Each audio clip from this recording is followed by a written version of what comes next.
Hi,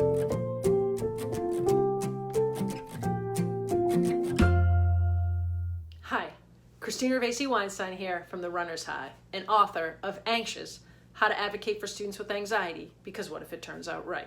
I'm a go-getter, an intrinsically driven, intense, highly motivated person with a slight chip on her shoulder. I work hard, but so do a lot of people. But for me, once I get my mind set on something, it's nearly impossible for me to contemplate anything else. I think my therapist said it best. Time out. Yes, I have a therapist. With my anxiety, there's no other way I'd be able to get on camera like this and talk about what I do. I'd be a recluse, and not that there's anything wrong with that, it just wouldn't help me help myself. I think my therapist said it best when she told me, Christine, you're not someone who has one foot in and one foot out. You either have both feet in or both feet out. My therapist was 100% right about me. She better have been, that's what I'm paying her for. I'm never gonna dip my toe in the water. If I'm in a bathing suit, I'm jumping in.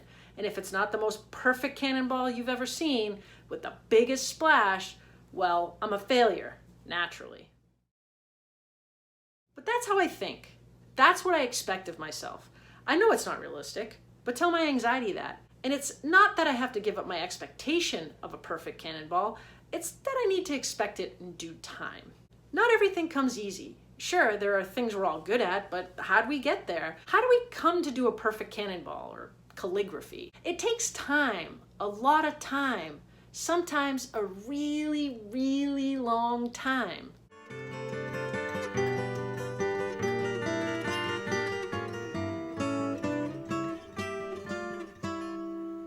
If I could save time in a bottle, the first thing that I'd like to do is to save every day till eternity passes away, just to spend them with you.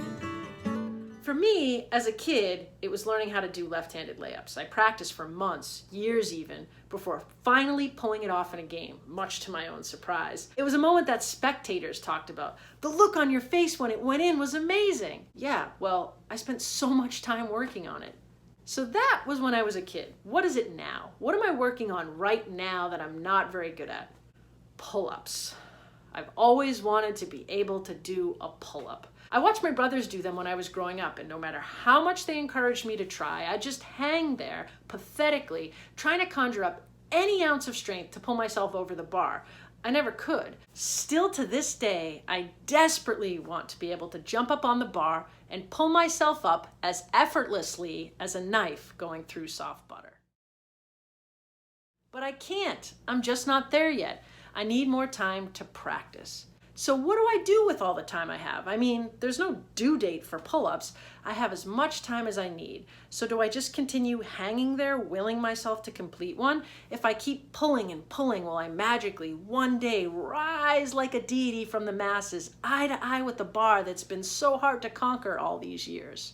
No way. That's never gonna happen. I need to start smaller, one step at a time. That's exactly what I'm doing. I went out and bought some resistance bands. Each one has a different degree of tension. I started by doing assisted pull-ups with both bands. I did them every workout for weeks until I could do sets of 10 with relative ease. From there, I dropped down to just one band, the more resistant of the two. I started trying to do sets of 5. Once I could do that, I moved to sets of 6 and so forth. So am I there yet? Can I do a pull-up on my own right now? Maybe. An ugly one, with my teeth clenched and my knees bent, grunting like a wild animal, arms shaking, but that isn't the goal. I want to do a few easily, so I have to continue to set small goals and change them with time. Each time I accomplish a set number, I increase the number or I switch the level of resistance. Each increase may be small, but each goal gets bigger. By the end, I hope to say I accomplished what I set out to.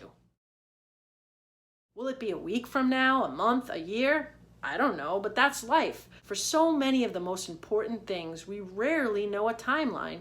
You have to just keep working towards that pull-up, one small attainable goal at a time. So what's this have to do with my anxiety or my impatience? Well, my anxiety is an emotional pull-up. It's something I want to say I've conquered, but I'm not there yet. Sure, I'm doing things to help me get past some of my triggers. I run, walk, I lift weights, take medication. I talk to that therapist I mentioned before who oddly seems to know a lot about who I am. But there are still times when I face the bar after a long day, and even with assistance, I struggle to meet it at eye level. There's this old saying, first coined by Aristotle, the whole is greater than the sum of its parts. Let's talk about that for a minute. A whole can be broken down into as many pieces as you want because matter cannot be destroyed. That's the law of conservation of mass. When you put all the pieces back together again, you get the whole. But something funny happens. It's not that straightforward. That whole is bigger than what you started with. But how is that? How can you just create more than what existed before? Isn't that also part of the law of conservation of mass? Matter cannot be created or destroyed? True, matter cannot be created, but belief, accomplishment, and empowerment can. You see, that is the invaluable part of the whole that you get when you combine each of the smaller goals you've accomplished. It's no longer about the pull-up anymore. It's about the fight, the perseverance, and the victory.